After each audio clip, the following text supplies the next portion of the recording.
Hi guys, good evening. Dito tayo, gagawa tayo ngayon ng Shanghai. Ayan oh. Ayan. Ito yung pang ano natin, pang sahog natin. Ayan. Diba? Nakita ko lang to din sa ano, napanood ko lang to eh. Ito kinayod ko na rin. May bawang, may kimchi, may sibuyas at saka kitsa lahat carrots. Tsaka ito yung tuna natin. Binili ko yung tuna sa palengke. Sa palengke ko binili yung tuna.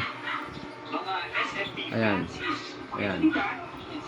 Yan yung wrapper. Lagyan mo na itlog, breadcrumbs. Paminta.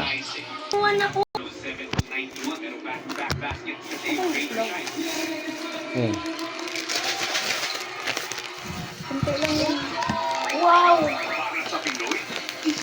Ganito lang tayo. Hmm. Ayan mo na.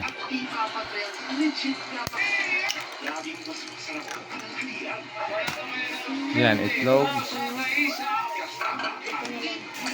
Dalawang itlog ang nilagay namin guys. Dalawang itlog lang. Yan, diba? Tapos halo-haloin. Shanghai po yan. Yan po yung ano. Yan, yung wrapper. Ayan, ano na ni Mrs. yung ano. Yung wrapper na hiwalay-hiwalay na.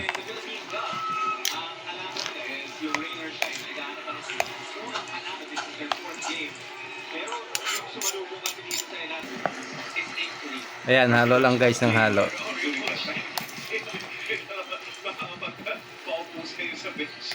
Ayan na guys, mag-umpisa na tayo magbalot.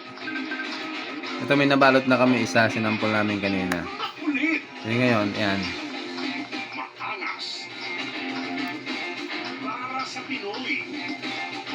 Yan, dito po siya.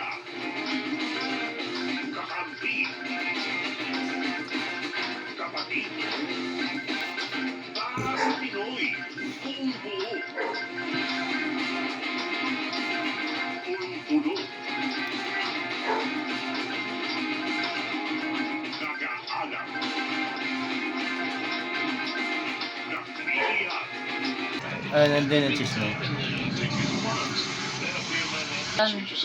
No problem. Hindi mayaman na yan. Nagdagan mo kaya yan. Hindi yung ano mo. Pag marami kasi nagtitricero siya. Nagbabravo.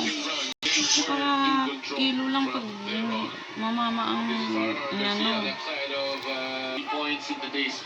Oh, may cheese siya no. Nilalagay namin. Hingan mo siya yung mga pera ngayon. Ikaw yung mga pera doon ngayon. Ikaw yung ano, regalo. Yan. Guys, yung mga nabalot na namin yan. Regalo daw ni Margabi. Yan. Sabihin mo ikaw na yung mga pera. Nagpainit na rin tayo guys ng mantika para doon sa lulutuin natin. Ayun na guys, balisinalang na natin yung ano natin, lumpia. Ayan.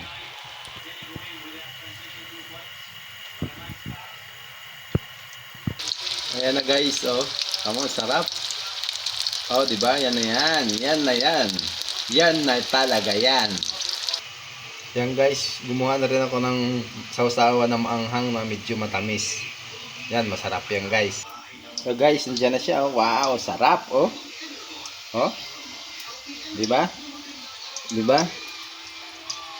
Bili na kayo. Piso lang isa.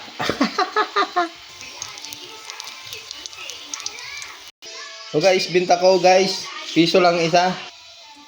Ayan na guys oh. Ayan, 'di ba?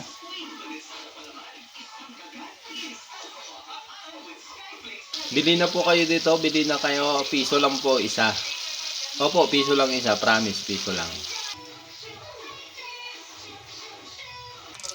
Ayan guys. Ayan, konti na lang guys. Oh. That's what pulling meat is all about, I think. It's just finding your peace. It's not easy to uncover the truth. Madalas may mga nasasaktan eh. So bilang mga mamamayan, kailangan mo ipaglaban yun. Lalong-lalo na dahil sa nagtitiwala sa atin ng publiko. And we serve the public through this program. Dalhin mo na doon sa lugar na hindi ko siya kaya sundan. Mga pagsubok na kanilang pinagdaraanan. Ayan guys. Sarap.